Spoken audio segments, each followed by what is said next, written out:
ஜெய் ஸ்ரீ ராமகிருஷ்ணா.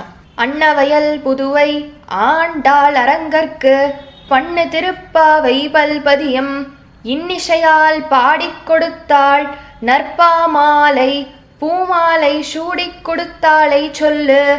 இன்றைய தினமும் ஆண்டாள் போய் ஒரு தோழியோட வீட்டில் தோழியை எழுப்புற மாதிரி தான் அமைஞ்சிருக்கு. இந்த பாசுரத்தில் எதை முக்கியமாக சொல்கிறாங்க அப்படின்னா, நீ என்னம்மா சொன்ன, நேத்திக்கே உங்களுக்கெல்லாம் முன்னாடி நான் எந்திரிச்சு உங்களெல்லாம் நான் எழுப்புறேன் நீ சொல்லிட்டு இன்னைக்கு நீயே தூங்கிட்டு இருக்கியம்மா, உயர்ந்த விஷயங்களுக்கெல்லாம் நீ தூங்காத, நீ தூக்கத்தை பிடிக்காம அவனை பிடிச்சிக்கோ, வா, அதனால எந்திரிச்சு வா, நம்ம நாமும் சொல்லுவோம், அவனை போய் வழிபடுவோம் வா அப்படின்னு சொல்லி கூப்பிடுறாங்க. இந்த பாசுரத்துலையும் இதுதான் உட்கருத்தா சொல்லியிருக்காங்க. பகவான் ஸ்ரீ ராமகிருஷ்ணர் சொல்லுவாரு, எந்திரம் ஒன்றில் போடப்பட்டுள்ள தானியங்கள் எல்லாம் அரைப்பட்டு போவதென்று தப்பிக்க முடியாது. ஆனால் எந்திரக்கல்லின் நடுவில் இருக்கும் மூளைக்கு பக்கத்தில் இருப்பவை அரைப்பட்டு போகாது. அதே விதத்தில் கடவுளை உறுதியாக பிடிப்பவர் உலக வாழ்வு என்ற இந்த எந்திரக்கல்லில் சிக்கப்படுவது கிடையாது அப்படின்னு பகவான் ஸ்ரீ ராமகிருஷ்ணர் சொல்லியிருக்கார். அப்போ வா, நம்ம நாமும் சொல்லி அவனை பிடிச்சிக்குவோம், இந்த எந்திரக்கல்லான உலகத்துல நம்ம சிக்கிக்க வேண்டாம், நீ எந்திரிச்சு வா அப்படின்னு சொல்லி ஆண்டாள் சொல்றாங்க. மேலும் சுவாமி விவேகானந்தர் சொல்லுவாரு, ஓர் உயரிய லட்சியத்தை மேற்கொள்வதும் அதற்காக தன் வாழ்நாளை அர்ப்பணிப்பதும் ஒரு மகத்தான காரியம் ஆகும். அந்த லட்சியம் உயர்ந்ததாக இருக்க வேண்டும் அப்படின்னு சுவாமிஜி சொல்லியிருக்கார். அப்போ ஆண்டாலும் அதே தான் சொல்றாங்க, நம்ம உயர்ந்த லட்சியமான பகவானை பார்க்க போறோம், பகவான்கிட்ட பறை வாங்க போறோம், அவனை பத்தி பாட போறோம்னு வச்சிருக்கோம். அதனால அவனை பிடிச்சிக்கலாம், அவனை பத்தி மட்டும் பாடலாம், மிச்சது இந்த தூக்கத்தெல்லாம் நீ தூங்காத, போதும், நீ எந்திரிச்சு வா அப்படின்னு சொல்லி ஆண்டாள் சொல்றாங்க. ஆக இந்த பாசுரத்துல ஆண்டாள் என்ன சொல்றாங்க அப்படின்றத பார்ப்போம். 10 பாட்டு தூக்கத்திலேருந்து எழுப்புறதுல 9வது பாசுரமா இது அமைஞ்சிருக்கு. இந்த பாசுரம் எப்படி வருது அப்படின்னா, அரங்கனின் கோதை அருளிய திருப்பாவை பாசுரம் 14. உங்கள் புழக்கடை தோட்டத்து வாவியுள் செங்கழு நீர் வாய் நெகிழ்ந்து ஆம்பல் வாய் கூம்பின கான் செங்கற்பொடி கூரை வெண்பல் தவத்தவர் தங்கள் திருக்கோயில் சங்கிடுவான் போதந்தார் எங்களை முன்னம் எழுப்புவான் வாய் பேசும் நங்காய் எழுந்திராய் நானாதாய் நாவுடையாய் சங்கொடு சக்கரம் ஏந்தும் தடக்கையன் பங்கையர் கண்ணானை பாடேலோர் எம்பாவாய் அப்படின்னு இந்த பாசுரம் அமைஞ்சிருக்கு.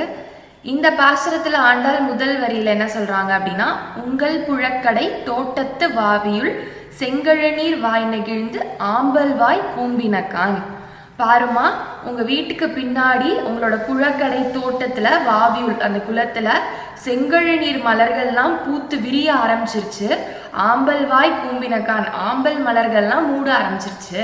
அப்ப இது காலையில ஆனதுக்கு, பொழுது விடிஞ்சதுக்கு விடியற் காத்தாலைக்கு அறிகுறி இல்லையாம்மா, அதனால நீ எந்திரிச்சு வா, விடியற் காத்தால ஆயிடுச்சு, போதும் தூங்குனது, இனி தூங்காத, வேண்டாம், நீ எந்திரிச்சு வா அப்படின்னு சொல்லி ஆண்டாள் கூப்பிடுறாங்க.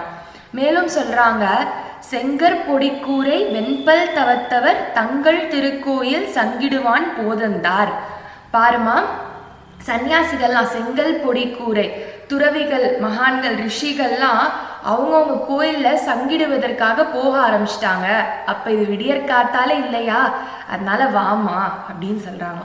மேலும் செங்கற் பொடிக்கூரை வெண்பல் தவத்தவர், சன்னியாசிகள்லாம் எல்லார்ட்டையும் பல்லு இருக்கு, ஆனா தூய பற்கள், ஏன்னா அவனோட நாமாவை தவிர வேறு எதையும் சொல்லாத பற்கள் அவங்கள்ட்ட தானே இருக்கு.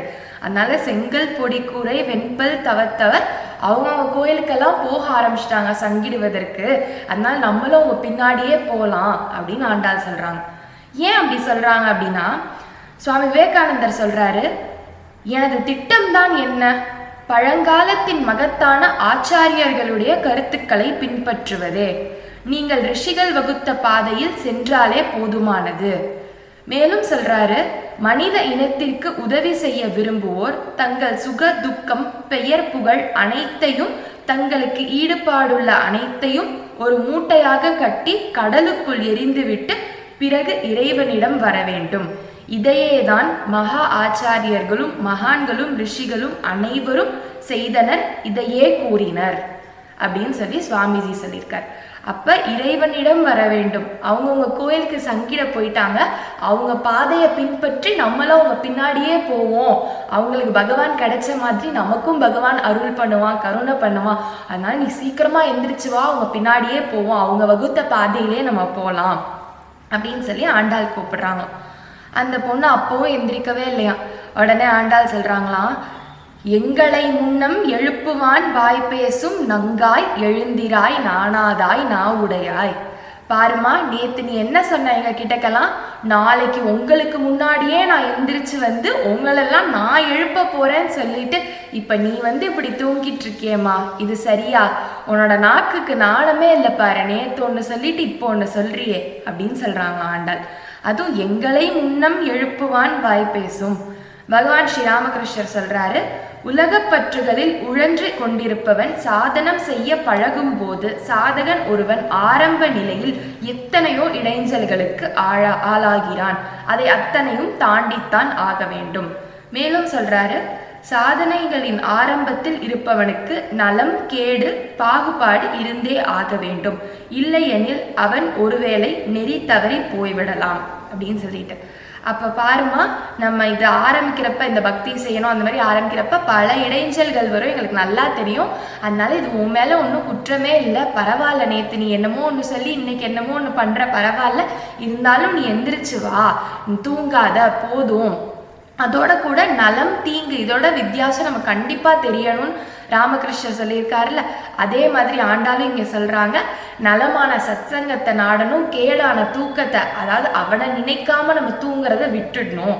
அதனால நாங்க பாரு, நீ நெறி தவறி போயிடக்கூடாதுன்றதுக்காக சத்சங்கத்துக்கு வான்னு உன்னை கூப்பிடுறதுக்காக, உன்னை தூக்கத்துலேருந்து எழுப்புறதுக்காக வந்திருக்கோம். அதனால நீ தயவு செஞ்சு எந்திரிச்சு வாமா. நீ ஒன்றும் தப்பா சொல்லல, உன் நாக்கு தான் நாணமே இல்லாம பொய் சொல்லிடுச்சு அப்படின்னு. ஏன்னா நானாதாய், அதுவும் அந்த மாதிரி இனிமேட்டு நீ பண்ணக்கூடாது. இனிமேட்டு நீ என்ன சொல்றியோ அதே தான் செய்யணும். இன்னைக்கு பரவாயில்ல, ஆனா இனிமேட்டு நீ எந்திரிக்கணும்னு முடிவு பண்ணிட்டீங்கன்னா கண்டிப்பா எந்திரிச்சிடணும். ஏன்னா சுவாமி விவேகானந்தர் சொல்றாரு, படிப்படியாக மனதை வலிமைப்படுத்த வேண்டும். ஒரு மனிதன் உருவாகிவிட்டால் போதும், 100,000 சொற்பொழிவு செய்ய வேண்டிய வேலையை அது செய்துவிடும். ஆக எண்ணமும் செயலும் ஒன்றாக இருக்க வேண்டும். இது வாழ்க்கையில் கடைபிடிக்க வேண்டிய முக்கியமான விஷயம் ஆகும் அப்படின்னு சொல்லி சுவாமிஜி சொல்லியிருக்கார். அப்போ நீ என்ன சொல்றியோ அதே தான் நீ செய்யணுமா. உன்னுடைய எண்ணம் தான் உன்னுடைய வாழ்க்கை, உன்னுடைய எண்ணம் தான் உன்னுடைய செயல் ஆகணும். அதனால இன்னைக்கு நீ எந்திரிக்கிறேன்னு முடிவு பண்ணிட்டீங்கன்னா நாளையிலேருந்து நீ கண்டிப்பா எந்திரிக்கணும். நேத்து நீ சொன்னது பரவாயில்ல, பல இடைஞ்சல்கள் வரும், அதுலேருந்து நம்ம வெளியில வந்துதான் ஆகணும் இனிமேட்டு. ஏன்னா இந்த தூங்குற பாசுரம் வந்து முடிய போகுது, தூக்கத்துலேருந்து எழுப்புற பாசுரம் வந்து. அதனால இனிமேட்டு எல்லாம் நாங்கள் வந்து இந்த மாதிரி கூப்பிடுவோம் நினச்சிட்டு இருக்காத. இன்னைக்கு நீ என்ன முடிவு எடுத்தியோ அப்படி என்ன இருக்கோ அதை நீ நாளையிலேருந்து செய்யணும், நீயே எந்திரிச்சிடணும் அப்படின்னு சொல்லியும் ஆண்டாள் இங்கே சொல்கிறாங்க. மேலும் அந்த பொண்ணு வந்து கேட்குறாலாம், நான் வந்து ஒன்றும் கண்ணை மூடி அப்படியே தூக்கத்தில் நித்ரையில் ஆழ்ந்தெல்லாம் போகலை, நம்ம யாரை கும்பிட போகிறோம், எதுக்கு கும்பிட போகிறோம் அப்படின்னு சொல்லி கேட்குறான். ஏன் மறுபடி இந்த மாதிரி கேள்விக்கு வந்து ஆண்டாள் பதில் எழுதுறாங்க அப்படின்னா, பாத்திரத்தை ஒரு தடவை துலக்குனா பத்தாது, களிம்பு பிடிச்சிக்கிட்டே இருக்கும். அதனால மறுபடி துலக்கணும்னு பகவான் ஸ்ரீ ராமகிருஷ்ணர் சொல்றாருல, அதனால ஆண்டாலும் மறுபடி ஞாபகப்படுத்துறாங்க, அவனை போய் பாடணும், அவன்கிட்ட ஒரு பறை வாங்கிக்கலாம், அதனால நீ வா அப்படின்னு சொல்லி. அதனால இங்கேயும் சொல்றாங்க, சங்கோடு சக்கரம் ஏந்தும் தடக்கையன் பங்கையர் கண்ணானை பாடேலோ ரெம்பாவாய். பாருமா, சங்கும் சக்கரமும் வச்சிருக்கிற பிரபு நம்மளோட பகவான். அவன் சங்கு வந்து எப்போதுமே தர்மம் தான் வெல்லும், அதர்மம் வெல்லாதுன்னு சொல்றதுக்கும், சக்கரம் நம்ம பக்தர்களுக்கு ஏதாவது தீங்கு வந்துச்சு அப்படின்னா, காமம் குரோதம் இதனால தீங்கு வந்துச்சு அப்படின்னா உடனே அந்த சக்கரத்தை விட்டு அதை அழிக்கிறதுக்காகவும் அவன் இங்கே காத்து கொண்டிருக்கின்றான். மேலும் அவனோட கண்கள் ரொம்ப அழகா இருக்கு, தாமரை கண்களா இருக்கு, அவ்வளோ கருணை பொழியறதுக்கு தயாரா இருக்கக்கூடிய கண்கள். நம்மளை இந்த உலக விஷயங்கள் எல்லாம் மயங்காம அவனோட கண்ணை பார்த்து மயங்கணுன்றதுக்காகவே தாமரை கண்ணனா அங்கே உட்கார்ந்துருக்கான். அவனை நீ காலையில முயற்சி செஞ்சு விடியற் காத்தாலே எந்திரிச்சு அவனை போய் பாட ஆரம்பிச்சினா போதும், நம்மளோட அனைத்து தீய குணங்களையும் தீய எண்ணங்களையும் அழித்து அவன் பால் பக்தி வரத்துக்கு அவனே உதவி பண்ணுவான். அதனால நீ எந்திரிச்சு வாமா, பாடேலோ ரெம்பாவாய். சுவாமி விவேகானந்தர் சொல்றாரு, சமூக சீர்திருத்தம் என்று தம்பட்டம் அடித்துக் கொள்பவருடன் நீ தொடர்பு வைக்காதே. ஏனெனில் முதலில் ஆன்மீக சீர்திருத்தம் இல்லாமல் வேறு எந்த சீர்திருத்தமும் சாத்தியம் இல்லை அப்படின்னு சொல்லிட்டு, ஆக வாமா அவனை பாடி நம்மளோட ஆன்மீக விழிப்புணர்வுக்கு அது ஒரு வழிவகையா எடுத்துக்குவோம், நீ வாமா. உடனே நம்ம எல்லாருக்குமே ஒரு இது வரும், என்ன அப்படின்னா, ஆசையே இருக்கக்கூடாது, உலகப்பற்று மேல எதுவுமே இருக்கக்கூடாது, தூக்கத்துல ஆசை இருக்கக்கூடாது, காமம் குரோதம் எதுலையுமே ஆசை இருக்கக்கூடாதுன்னு ஆண்டாள் சொல்றாங்களே, ஆனா அவனை பாடுறதுக்கும் அவனை போய் பார்க்கறதுக்கும் சத்சங்கத்துக்கு மட்டும் நம்ம ஆசைப்படணும்னு சொல்றாங்களே, இந்த ஆசை சரியானதா அப்படின்னு சொல்லி எல்லாருக்குமே ஒரு சந்தேகம் வரும். அதுக்கு பகவான் ஸ்ரீ ராமகிருஷ்ணர் சொல்றாரு, மனதில் சிறு பகுதி தேகா அபிமானம் உடைத்து இருக்கிறது, அப்படி இல்லையெனில் அது நெடுங்காலம் நீடிக்காது. ஆக சத்சங்கத்திலும் மனது சிறிது ஆசை வைத்துள்ளது, அதில் தோஷம் கிடையாது. சத்சங்கத்துல ஆசை வச்சுக்கிறதுக்கு தோஷம் இல்லை அப்படின்னு சொல்லி பகவான் ஸ்ரீ ராமகிருஷ்ணரே சொல்லியிருக்காரு. அதனால ஆண்டாலும் சொல்றாங்க, வாமா பாடு, அவனை பத்தி பாடுறதுக்கு ஆசைப்பட்டு நீ வாமா, அதுல ஒன்றும் தோஷம் இல்லை, ஏன்னா நம்ம இந்த உலகத்துல தானே இன்னமும் இருக்கோம் அப்படின்னு சொல்லி அந்த பொண்ணை கூட்டிட்டு போறாங்க. இவ்வளோ சொல்லியுமா அந்த பொண்ணு வராம இருப்பா? அதனால வேகமா எந்திரிச்சு வா ஆண்டாள், கருணாமூர்த்தியான பகவானை நம்ம பாடுவோம், அவன்கிட்ட போய் பறை வாங்கலாம் அப்படின்னு சொல்லி அந்த பொண்ணு சேர்ந்துக்கிட்டாலாம். நம்ம எல்லா பாசுரத்துலயும் என்ன சொல்றோம், ஆண்டாளோட அந்த பொண்ணு சேர்ந்துக்கிறா அப்படின்னு சொல்லி. அப்ப ஆண்டாளோட சொல்லுக்கு அவ்வளோ பவர், அவ்வளோ சக்தியா அப்படின்னு பார்த்தா சுவாமி விவேகானந்தர் சொல்றாரு, உண்மை வாழ்வே இன்றைய உலகின் தேவை, கொழுந்துவிட்டு எரிகின்ற அன்பு கொண்ட சுயநலம் இல்லாத வாழ்க்கை உடையவரே நமக்கு தேவை, அத்தகையவர் சொல்லும் சொல் இடி போன்று இறங்கச் செய்யும் அப்படின்னு சொல்லி சுவாமிஜி சொல்றார். அப்போ ஆண்டாளோட வார்த்தைகள்லாம் உண்மை வாழ்க்கையில இருந்து சொன்னது. அவங்க பகவான் அடையணும்னு ஒரே குறிக்கோளுக்காக வாழ்ந்தவங்க. அவங்க சொல்ற வார்த்தை எப்படி இடி மாதிரி இறங்காம இருக்கும். அதனாலதான் எல்லா தோழிகளும் அதை கேட்டு உடனே வராங்க. மேலும் பகவான் ஸ்ரீ ராமகிருஷ்ணர் சொல்றாரு, அருள் நிலையில் இருந்து பாடுபவர்களுடைய பாடல்களில் நிச்சயம் அருள் சக்தி உள்ளது அப்படின்னு சொல்லிட்டு. அப்ப ஆண்டாளோட பாட்டுல இருக்காதா என்ன? அதனால அவ்வளோ அருள் சக்தி நிறைந்த இந்த பாசுரங்களை நம்ம கேட்பதுனாலையும் படிப்பதுனாலையும் அவ சொன்ன மாதிரி இருக்கணும் நமக்கும் தோணணும். அதே மாதிரி நம்மளும் முயற்சி செய்ய ஆரம்பிக்கணும் இருக்கிறதுக்கு. காலையில விடியற் காத்தால எந்திரிச்சு வழிபடணும், அதெல்லாம் முயற்சி செய்யணும். நம்மளும் இந்த முயற்சி செய்ய வேண்டியவற்றையெல்லாம் நம்ம பண்ணணும் அப்படின்ற ஒரு ஆசீர்வாதம், ஒரு பரிபூர்ணமான அருள் ஆண்டாள் நமக்கு தரணும். ஏன்னா பகவான் மேல பக்தி வரதும் அவனை பத்தி பாடுறதும் சின்ன விஷயமா என்ன, அது ஒரு சாதனையே அல்லவா? அந்த மாதிரி இதை நம்ம பண்றதுக்கு ஆண்டாளோட பரிபூர்ணமான அருள் நமக்கு கிடைக்கணும் அப்படின்னு வேண்டிட்டு இந்த பாசுரத்தை முடிச்சுக்கலாம்.